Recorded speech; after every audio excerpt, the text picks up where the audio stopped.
안녕하세요. 갓을 쓴 남자 간남입니다.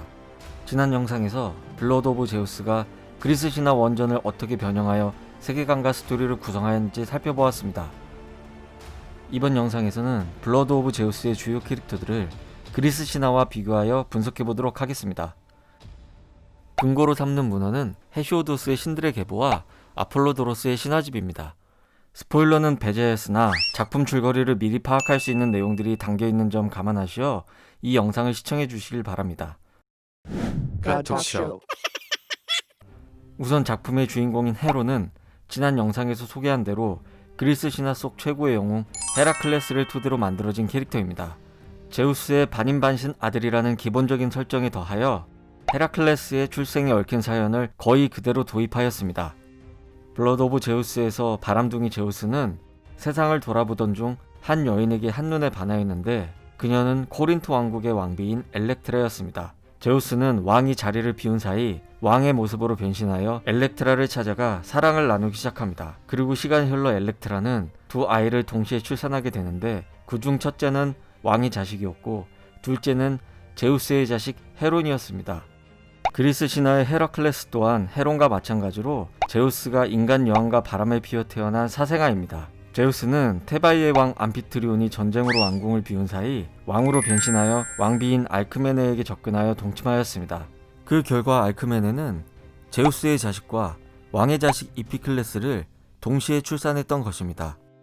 그런데 뻔뻔한 제우스는 자신의 정실부인 헤라가 사생아 아들을 잘 돌봐주기를 바라면서 사생아 아기 이름을 헤라의 영광을 위해서란 의미인 헤라클레스로 지었습니다. 하지만 헤라는 헤라클레스를 끔찍하게 미워하여 일생 동안 여러 괴물들을 통해 암살하려고 하였습니다. 블러드 오브 제우스의 헤라 역시 사생아 헤론을 극도로 미워하여 제우스에게 헤론을 죽이라고 강요하였고 제우스가 끝내 거절하자 제우스까지 죽이기로 마음먹은 것입니다. 그런데 그리스 신화에서 헤라클레스와 함께 태어난 이피클레스가 존재감을 거의 드러내지 않는데 반하여 블러드 오브 제우스에서 헤론과 함께 태어난 인간왕의 아들 세라핌은 헤론과 대척점에서는 악당 주연 역할을 맡고 있습니다. 왕권을 노리는 숙부가 아기 세라핌을 죽이려고 했을 때 살아남도록 도와달라는 기도에 응답한 건 아이러니하게도 출생의 비밀을 알고 있는 헤라였습니다. 결국 악마의 모습으로 변한 이후에도 자신의 목표를 달성하지 못하고 헤라의 꼭두각시 역할을 하게 됩니다. 이는 그리스 신화에서도 종종 벌어지는 이야기 패턴으로서 한번 신과 인연이 얽힌 인간은 결코 그 굴레에서 벗어날 수 없음을 보여주고 있습니다. 참고사항으로 제우스는 세라핌과 그 추종자들을 데몬이라고 지칭하고 있는데 그리스 신화 원전에 악마, 악령 등의 개념은 존재하지 않습니다. 다음으로 헤론과 함께 괴물들과 맞서는 아마존 종족 출신의 알렉시아에 대해 알아보도록 하겠습니다. 영화 원더우먼에서 주인공 다이애나가 유년 시절을 보낸 아마존 왕국의 설정 역시 그리스 신화 속 아마존을 토대로 구성한 것입니다. 그리스 신화에서 아마존은 남자들은 함께 살지 않고 매우 강한 전투력을 가진 여전사들로만 이루어진 종족입니다.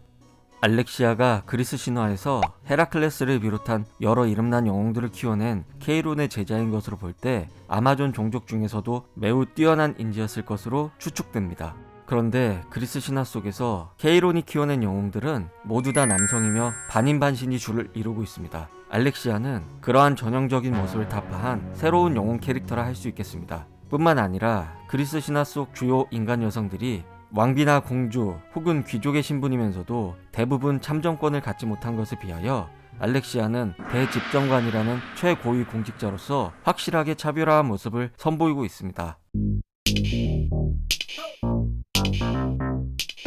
다음으로 올림포스를 구성하는 올림피안 신들을 살펴보도록 하겠습니다. 제우스는 3번의 큰 전쟁을 치르고서 우주에 재앙이 되었는데 올림포스 12주신이라 불리는 주요 신들에게 세상의 여러 분야를 각자 나누어 주관하도록 하는 선대의 왕들과 다른 새로운 정치 제도를 도입하였습니다. 12주신은 우라노스의 직계인 아프로디테를 제외하면 제우스의 형제들과 제우스의 자식들로 구성됩니다. 그 구성원은 전승된 자료들마다 다소 차이를 보이고 있습니다. 이처럼 12주신을 포함하여 제우스의 혈족들을 중심으로 한 신들의 공동체를 올림피안 신족이라고 부릅니다. 블러드 오브 제우스에서 이들 올림피안 신족 중에 제우스, 헤라, 포세이돈, 헤르메스, 아폴론, 아레스, 헤파이스토스가 주요 캐릭터로 등장합니다.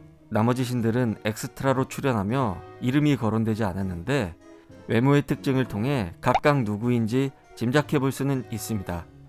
블러드 오브 제우스에서 신들의 제왕 제우스는 그리스 신화 속 성격과 기질을 그대로 간직하고 있습니다. 그는 정의로운 군주이며 비상한 전략가인 반면에 세계 최고의 바람둥이 캐릭터입니다. 정실 부인 헤라를 뻔히 두고도 다른 여신들과 연애를 하였으며 신들뿐 아니라 요정이나 인간들을 대상으로 바람을 피웠습니다. 심지어 상대가 유부녀인 것도 가리지 않았기 때문에 그 숫자를 헤아리기 힘들 정도로 수많은 사생아를 낳았습니다. 주인공 헤론이 작품 내에서 제우스의 7번째 사생아로 설정된 것은 그리스 원전에 비하면 대폭 축소된 숫자입니다. 그런데 그리스 신화에서 헤라는 결혼과 가정을 주관하는 여신입니다. 헤라는 제우스 외에는 연애 상대를 두지 않은 것으로 유명합니다. 하지만 헤라는 제우스의 애정 행각에 큰 분노를 표출하면서도 바람핀 여인들과 사생아들에게만 복수와 저주를 퍼부었을 뿐이며 정작 남편인 제우스에게는 이렇다 할 큰 해코지를 가한 적이 없습니다. 이는 고대 그리스가 부계 중심의 매우 가부장적인 사회였다는 것을 보여주는 대목입니다.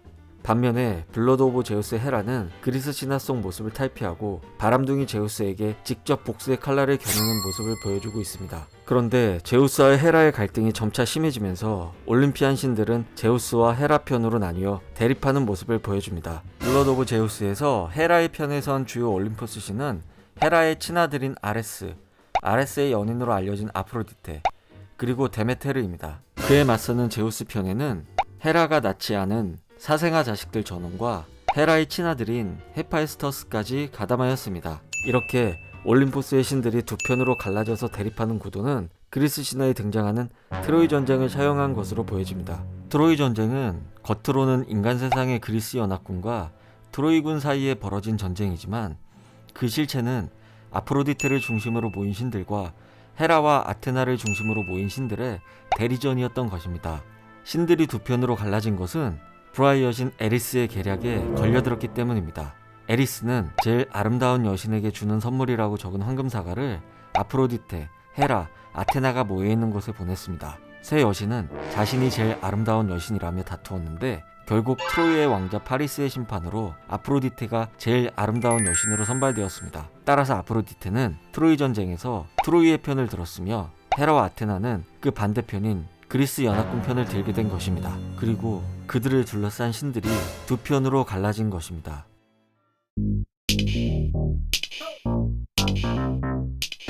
이제부터 블러드 오브 제우스에서 올림피안 신족에 속하지 않는 신들을 살펴보도록 하겠습니다. 신들의 계보에 의하면 그리스 신화 속 모든 신들을 분류할 수 있는 기준이 있습니다. 태초에 세상의 시작과 함께 생겨난 밤의 여신 닉스, 하늘의 신 우라노스, 바다의 신 폰토스로부터 뻗어나간 세 가지 큰 줄기로 그리스 신화 속 신들의 계보를 구분할 수 있는 것입니다. 블러드 오브 제우스에 등장하는 타이탄, 자이언트, 그리고 올림피안들은 모두 하늘줄기에 속하는 후손들입니다.